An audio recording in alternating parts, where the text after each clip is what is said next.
Hello everyone, मेरा नाम है नटवर सिंह तोमर और हमने लास्ट टर्न पे जो छोड़ा था उसी को आप कंटिन्यू करने वाले हैं। ठीक है, ये सब चीज़ बेटा हम पढ़ चुके थे। व्हाट इज चार्ज, चार्ज के क्या प्रॉपर्टीज़ होते हैं। ठीक है, इलेक्ट्रिक करंट, उसका डेफिनेशन हम लास्ट क्लास में पढ़ चुके थे। ठीक है, सब्सटेंसेस की कैटेगरी क्या होती है एंड पोटेंशियल डिफरेंस का डेफिनेशन एंड इलेक्ट्रिक सर्किट कैसे बनाया जाता है और सर्किट के बहुत सारे एलिमेंट के बारे में हम लास्ट क्लास में डिस्कस कर चुके थे। ठीक है, अब इससे आगे कंटिन्यू करते हैं।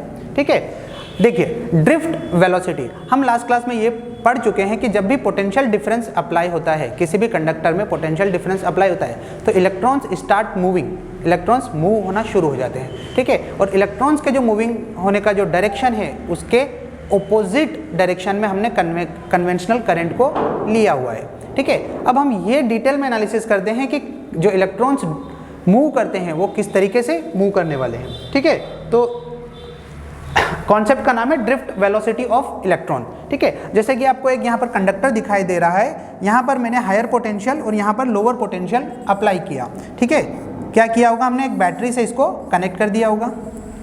ठीक है, एक बैटरी से इसको कनेक्ट कर दिया होगा जिससे कि ये वाला टर्मिनल हायर हो गया होगा और वो वाला टर्मिनल लोअर हो गया होगा। ठीक है, ये अप्लाइड पोटेंशियल हो गया।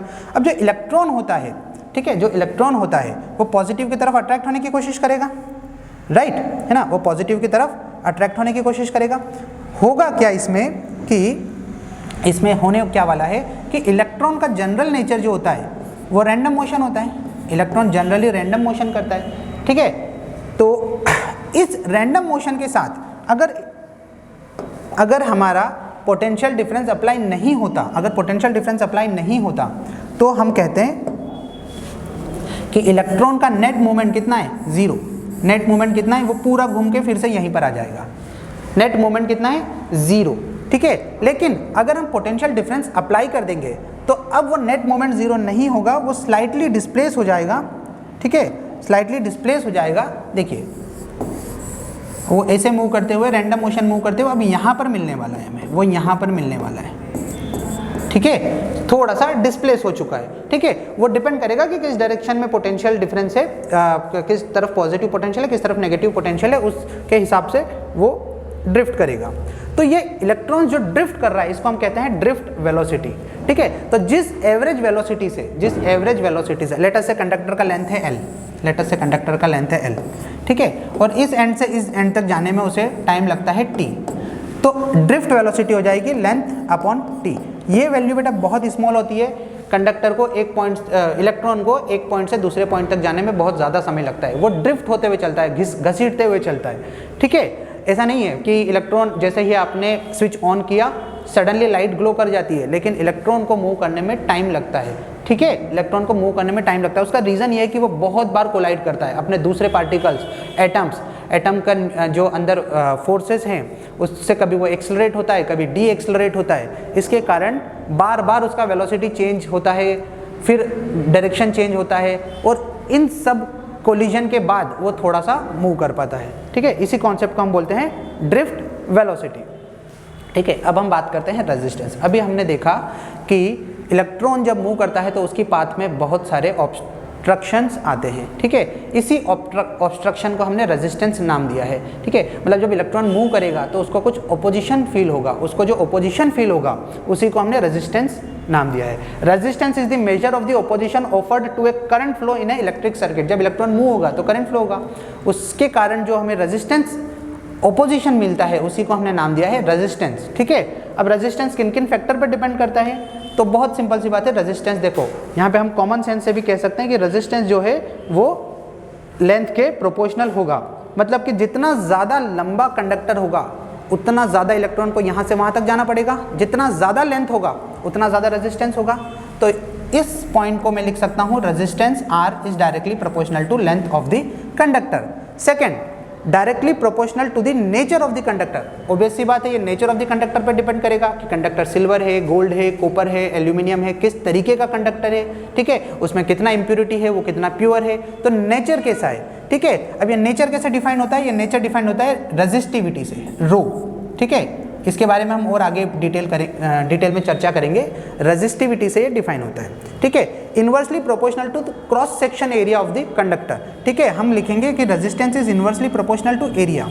ऐसा कैसे? देखो अब हमारे इलेक्ट्रॉन को एक जगह से दूसरी जगह मूव करना है ना, तो जितना चौड़ा रास्ता होगा, जितना ज़्यादा एरिया होगा, वो इजीली मूव कर पाएगा। आप इसको इमेजिन कर सकते हैं एक कार के मोशन से। एक कार को मूव करना है from one city to another city, एक सिटी से दूसरे सिटी तक उसे मूव करना है। तो अगर रास्ता बहुत लंबा होगा तो इसका मतलब ज़्यादा रेजिस्टेंस है, तो लेंथ के प्रोपोर्शनल। लेकिन रास्ता अगर चौड़ा होता है, बहुत ज़्यादा एरिया होता है उसका, चौड़ा होता है, तो कम रेजिस्टेंस, वो इजीली मूव कर सकता है। ठीक है, एंड इट डिपेंड्स ऑन रास्ता कैसा है, तो नेचर ऑफ द कंडक्टर। इन तीनों चीज़ों को मिलाकर हमने रेजिस्टेंस का एक फॉर्मूला बनाया which is equals to rho L by A. ठीक है, रेजिस्टेंस हो गया रो एल बाई ए। बात कर लेते हैं इसके यूनिट की, तो इसका यूनिट होता है बेटा ओम, OHM। इसको इस तरीके से रिप्रेजेंट किया जाता है। ठीक है, रेजिस्टेंस का यूनिट होता है ओम। यहाँ पे रेजिस्टिविटी लिखा हुआ है, यहाँ पे लेंथ लिखा हुआ है, ये एरिया। ठीक है, ये फॉर्मूला आपको याद रखना है। ठीक है, एक और चीज़ हमने नोटिस की कि टेम्परेचर के साथ रेजिस्टेंस बढ़ता है।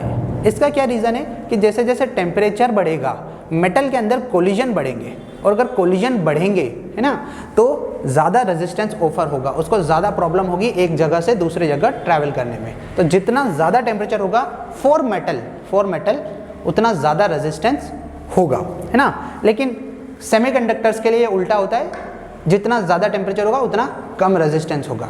लेकिन आपको कंडक्टर के लिए इसको याद रखना है कि resistance increases when temperature increases. ठीक है, एक क्वेश्चन देख लेते हैं हम लोग। देखो क्या दिया है इस क्वेश्चन में। इस क्वेश्चन में हमें गिवन है कि a wire having length L and cross section area A has resistance of 4 ohm. उसका रेजिस्टेंस कितना है? 4 ohm. What would be the resistance of another wire of the same material? Same material हो गया मतलब wire 1 and wire 2 दोनों का resistivity same हो गया। Having length L/2 and cross section area 2A। तो देखो सबसे पहले मैं R1 लिख लेता हूँ। R1 कितना हो जाएगा? रो 1 L1 by A1 and R2 कितना हो जाएगा? सेम फॉर्मूला लिखेंगे, रो 2 L2 बाई A2। अब हमें ये गिवन है कि R1 का वैल्यू 4 ओम है, 4 ओम गिवन है यहाँ पे क्वेश्चन में। तो रो 1 L1, इसको लेंथ को L लिख लेते हैं। ठीक है, L हो गया एंड A1। ठीक है, R2 कितना होगा? ये रो 2 रो 1 के इक्वल ही होगा क्योंकि सेम मटेरियल गिवन है। L2 कितना है? L2 है L1/2 जो पहले वाले का लेंथ है उससे आधा, और एरिया कितना है? एरिया पहले वाले से डबल, मतलब 2 टाइम्स ऑफ A1। तो इसको मैं लिख सकता हूँ रो 1 L1/4 A1। ठीक है, आपको ये जो क्वांटिटी है एक कितनी गिवन है क्वेश्चन में, इसको ध्यान से देखिए। ये क्वांटिटी है, ये क्या है? ये R1 है। R1 कितना गिवन है क्वेश्चन में? 4 ओम। तो R2 कितना हो जाएगा? R2 will be 4/4 that is 1 ओम। तो जो आपका सेकेंड वायर है उसका रेजिस्टेंस हो जाएगा 1 ओम। ठीक है, आगे बढ़ते हैं। देखो रेजिस्टिविटी क्या होती है? Resistivity the electrical resistance offer by a substance of unit length. अगर हम यूनिट लेंथ का एक वायर लेते हैं जिसका क्रॉस सेक्शन एरिया भी यूनिट हो, ठीक है, तो जो रेजिस्टेंस मिलेगा वो इक्वल टू रेजिस्टिविटी होगा। It is the resistance offered by a unit length wire and unit cross section area, है ना। तो रो हो जाएगा, देखो यहाँ पे हमने लिखा था resistance equals to rho L by A, तो रेजिस्टिविटी कितना हो गया? RA/L। ठीक है, अगर हम एरिया को भी 1 ले लेंगे, लेंथ को भी 1 ले लेंगे, तो magnitude wise resistance and resistivity will become same. तो इस तरीके से हम डेफिनेशन लिखते हैं। इसके यूनिट की बात करते हैं तो रेजिस्टेंस का यूनिट हो गया ओम, एरिया का यूनिट हो गया मीटर स्क्वायर एंड लेंथ का यूनिट हो गया मीटर। तो रेजिस्टिविटी का जो यूनिट बन रहा है वो बन रहा है ओम मीटर। इसको इस तरीके से लिखा जाता है। ठीक है, तो रेजिस्टिविटी जो है बेटा वो मटेरियल पर डिपेंड करती है ना। रेजिस्टेंस और रेजिस्टिविटी में जो बेसिक डिफरेंस है उसको भी समझ लेते हैं। रेजिस्टेंस कंडक्टर के shape, size, material and temperature, in 4 factor पर डिपेंड करता है। कंडक्टर का शेप कैसा है, मतलब उसका लेंथ कितना है, उसका एरिया कितना है, उसका मटेरियल कैसा है एंड उसका टेम्परेचर कितना है। ठीक है, रेजिस्टिविटी की बात करें तो यहाँ पे हमने यूनिट लेंथ और यूनिट एरिया लिया है, तो ये लेंथ एंड एरिया पर डिपेंड नहीं कर रहा है, ये सिर्फ मटेरियल एंड टेम्परेचर पर डिपेंड करेगा। ठीक है, तो एक दोनों के बीच में जो डिफरेंस है उसको आपको ध्यान में रखना है। Resistance, length, area material and temperature सब पर डिपेंड करेगा, और रेजिस्टिविटी सिर्फ मटेरियल एंड टेम्परेचर पर डिपेंड करेगा। ठीक है, एक एग्जांपल देख लेते हैं। Resistance of a metal wire of length 1 metre is this much, 26 ohm given है। 1 मीटर का वायर है, एट 20 डिग्री सेंटीग्रेड, किसी एक पर्टिकुलर टेम्परेचर की बात कर रहे हैं। If the diameter of the wire is this much, what will be the resistivity of the metal at that temperature, इसका रेजिस्टिविटी कितना होगा ये हमें बताना है। देखो तो क्या क्या गिवन डाटा है पहले वो लिख लेते हैं। रेजिस्टेंस कितना गिवन है 26 ओम, ओके। लेंथ कितना गिवन है 1 मीटर, ओके।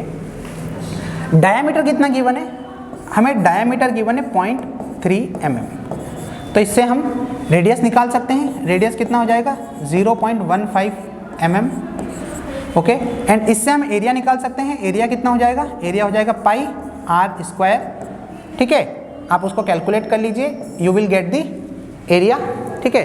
उसको कैलकुलेशन करना है यहाँ पर एरिया। याद रखिएगा बेटा जो r है इसको मीटर में रखना चाहिए, हमें इसको मीटर में रखना चाहिए। तो एक्चुअल में जो रेडियस ऑफ द वायर है उसको हम लिखेंगे 0.15 डिवाइडेड बाई 1000 मीटर, ठीक है, क्योंकि सभी यूनिट्स हमें SI में रखनी चाहिए, ठीक है। अब रेजिस्टिविटी का फॉर्मूला लगाएंगे। रेजिस्टिविटी कितना हो जाएगा RA/L, इस सबको कैलकुलेट करेंगे, you will get the final answer. क्या ये बात समझ में आती है सभी को, ठीक है। तो यहाँ पर हमें दो चीज़ इंपॉर्टेंट सीखनी पड़ेगी। पहली बात कि सभी यूनिट्स को SI में रखना ज़रूरी है, एंड आपको टेम्परेचर चेंज नहीं हो रहा है, टेम्परेचर चेंज नहीं हो रहा है तो टेम्परेचर का फैक्टर काउंट नहीं करना है। टेम्परेचर का फैक्टर क्या होता है वो आप आगे आने वाली क्लासेस में पढ़ेंगे, ठीक है। आप जब इसको कैलकुलेट करेंगे तो you will get the value of 1.84 into 10⁻⁻6 ohm metre, ठीक है। इतना आपको रेजिस्टिविटी मिलेगा, ओके। ये बात समझ में आती है, ठीक है। आपकी NCERT बुक में एक टेबल गिवन है, उस टेबल से अगर आप इस रेजिस्टिविटी को कंपेयर करेंगे तो आपको पता चलेगा कि ये जो मैंगनीज मटेरियल होता है, ठीक है, उसका रेजिस्टिविटी है। तो ये क्वेश्चन भी फ्रेम हो सकता है कि रेजिस्टिविटी निकालिए और ये बताइए कि वो किस मटेरियल को बिलोंग करती है, ये रेजिस्टिविटी किस मटेरियल को बिलोंग करती है। तो 1.84 इंटू 10⁻⁻6 ओम जो है वो मैंगनीज मटेरियल को बिलोंग करती है, ठीक है। तो इस तरीके से हम इसका कैलकुलेशन कर लेंगे, ठीक है। अब हम बात करते हैं इस चैप्टर के सबसे इंपॉर्टेंट लॉ, ओम्स लॉ, ठीक है। ओम्स ने क्या कहा, ओम्स ने ये देखा कि अगर मेरे पास कोई कंडक्टर है, उस कंडक्टर के अक्रॉस में पोटेंशियल डिफरेंस बढ़ाता हूँ तो करंट बढ़ता है, ठीक है। कितना बढ़ता है, डायरेक्टली प्रोपोर्शनल, ठीक है। तो अगर हमारे पास कोई एक कंडक्टर है जिसमें चार्जेस इजीली फ्लो कर सकते हैं, उसके अक्रॉस अगर मैं पोटेंशियल डिफरेंस बढ़ाता हूँ तो करंट बढ़ता है। तो यहाँ पे हमने लिखा V is directly proportional to I, जितना ज़्यादा पोटेंशियल डिफरेंस उतना ज़्यादा करंट, ठीक है। हमने प्रोपोर्शनलिटी साइन हटाने के लिए एक कांस्टेंट यूज़ किया, दैट इज रेजिस्टेंस, ठीक है, दैट इज रेजिस्टेंस। तो आप यहाँ पर देख सकते हैं V is equals to I into R, this is very important formula, ठीक है। Voltage difference is equals to current into resistance, ठीक है। तो अगर आपसे करंट का वैल्यू पूछा जाए कि what will be the current, तो I will write delta V upon resistance, ठीक है। कितना पोटेंशियल डिफरेंस है कंडक्टर के दोनों एंड के अबाउट और उसका कितना रेजिस्टेंस है, ठीक है। यहाँ पर एक चीज़ और नोटिस करने जैसी है कि V और I का जो रेशियो है it is constant, V and I का जो रेशियो इट इज़ कांस्टेंट, क्योंकि अगर टेम्परेचर फिक्स है तो मटेरियल का रेजिस्टेंस चेंज नहीं होगा, और मटेरियल का अगर रेजिस्टेंस चेंज नहीं होगा तो V/R का रेशियो सेम रहने वाला है, सॉरी V/I का रेशियो सेम होने वाला है, क्योंकि रेजिस्टेंस इज फिक्स। तो हम कह सकते हैं कि VI graph, voltage versus current graph में एक स्ट्रेट लाइन बनेगी if it is a conductor और ओमिक डिवाइस। ओमिक डिवाइस क्या होता है, जो ओम्स लॉ को फॉलो करते हैं, ठीक है, ओमिक डिवाइस, ठीक है।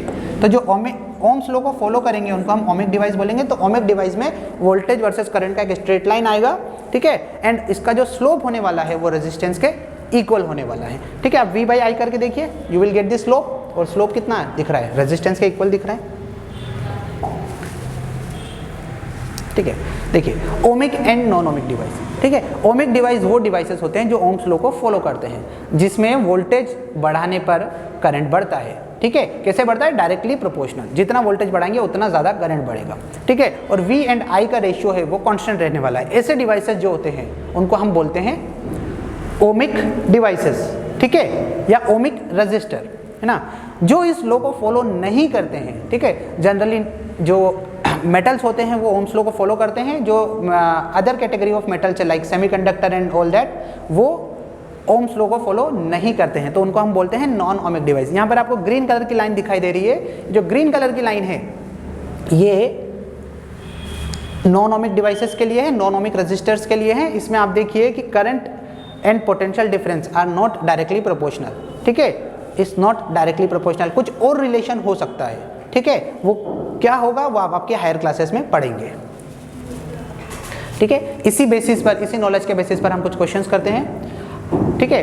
एग्जाम्पल 12.3 आपके एनसीईआरटी से लिया है बेटा। How much current will an electric bulb draws from 220 volt source if the resistance of the bulb filament is 1200 ohm, ठीक है। आपको वोल्टेज गिवन है एंड रेजिस्टेंस गिवन है, कौन सा लॉ यूज करेंगे, ओम्स लॉ यूज करेंगे। आपको वोल्टेज अप्लाइड कितना गिवन है 220 वोल्ट एंड रेजिस्टेंस कितना गिवन है, रेजिस्टेंस हमें गिवन है 1200 ओम।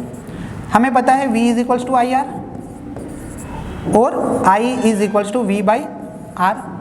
वोल्टेज कितना गिवन है 220 divided by 1200, you will get the current, ठीक है, 11/60, ओके, 11/60 एम्पियर, इतना करंट आपको बल्ब में से फ्लो होते हुए दिखेगा, ठीक है। Now part B is telling how much current will an electric heater coil draw from 220 volt source if the resistance of the heater coil is 100 ओम, ठीक है। अगर रेजिस्टेंस उसका 100 ओम है तो कितना करंट ड्रॉ होने वाला है, ठीक है। इसको यहां पर मैं लिख देता हूं, ओके। तो देखिए सेकेंड केस में मुझे वोल्टेज तो उतना ही गिवन है 220 वोल्ट गिवन है, लेकिन इस बार रेजिस्टेंस का जो वैल्यू है वो 100 ओम गिवन है। कितना गिवन है 100 ohm. I will use again the same formula, V by R current हो जाएगा 220/100, इसको सॉल्व करेंगे तो 2.2 एम्पियर करंट आने वाला है। अब देखिए अगर रेजिस्टेंस कम होगा तो ज़्यादा करंट ड्रॉ होगा, अगर रेजिस्टेंस ज़्यादा होगा तो कम करंट ड्रॉ होगा। इसलिए हमने रेजिस्टेंस की डेफिनेशन इसी तरीके से बनाई है कि वो कितना अपोज करता है करंट को फ्लो करने में, है ना। तो अगर ज़्यादा रेजिस्टेंस होगा तो करंट का वैल्यू कम आने वाला है, एंड अगर रेजिस्टेंस कम होगा तो करंट का वैल्यू ज़्यादा होगा। अब इन दोनों को कंपेयर करके देख सकते हैं। Example 12.4 the potential difference between the terminals of N electric heater is 60 volt. कितना पोटेंशियल डिफरेंस गिवन है 60 वोल्ट, और करंट कितना है 4 एम्पियर, ठीक है। इन दोनों की हेल्प से हम हीटर का रेजिस्टेंस निकालेंगे, ठीक है। इसको हम लिख लेते हैं, इसको हम लिख लेते हैं। वोल्टेज हमें गिवन है, वो गिवन है 60 वोल्टेज 1 एंड करंट 1 हमें गिवन है 4 एम्पियर, ठीक है। हमें पता है रेजिस्टेंस कितना होता है, it is V by I. Ohm's law से हम V equals to I R से V बाई आई कर सकते हैं। V है 60, दिस इज 4, तो आपको रेजिस्टेंस का वैल्यू मिलेगा 50 ओम, ठीक है। सिंस रेजिस्टेंस का वैल्यू हमें मिल चुका है और हमने हीटर तो चेंज नहीं किया है तो रेजिस्टेंस वही रहने वाला है। सेकेंड टाइम हमने उसी हीटर को लेकर पोटेंशियल डिफरेंस कितना लगाया 120 वोल्ट, पोटेंशियल डिफरेंस हमने लगाया है 120 वोल्ट, ठीक है। एंड रेजिस्टेंस हमें पता है 15 ओम। कितना पता है रेजिस्टेंस 15 ओम, ओके। तो सेकेंड टाइम पे करंट कितना होगा, सेकेंड टाइम पे करंट कितना होगा, it is V2 by are. V2 कितना है 120 and it is 15। Solve this, कितना मिलेगा, कितना मिलेगा 8 एम्पियर, ओके, ठीक है। ओम्स लॉ के हमने प्रैक्टिकल एप्लीकेशंस देखे, ठीक है। ओम्स लॉ को कैसे यूज करना है, ठीक है। What is resistance, what is resistivity, ये सब हमने आज की क्लास में पढ़ा। अब हम रेजिस्टेंस के कॉम्बिनेशन एंड उनके क्या क्या यूज होते हैं वो सब नेक्स्ट वीडियो में पढ़ेंगे। Thank you for watching.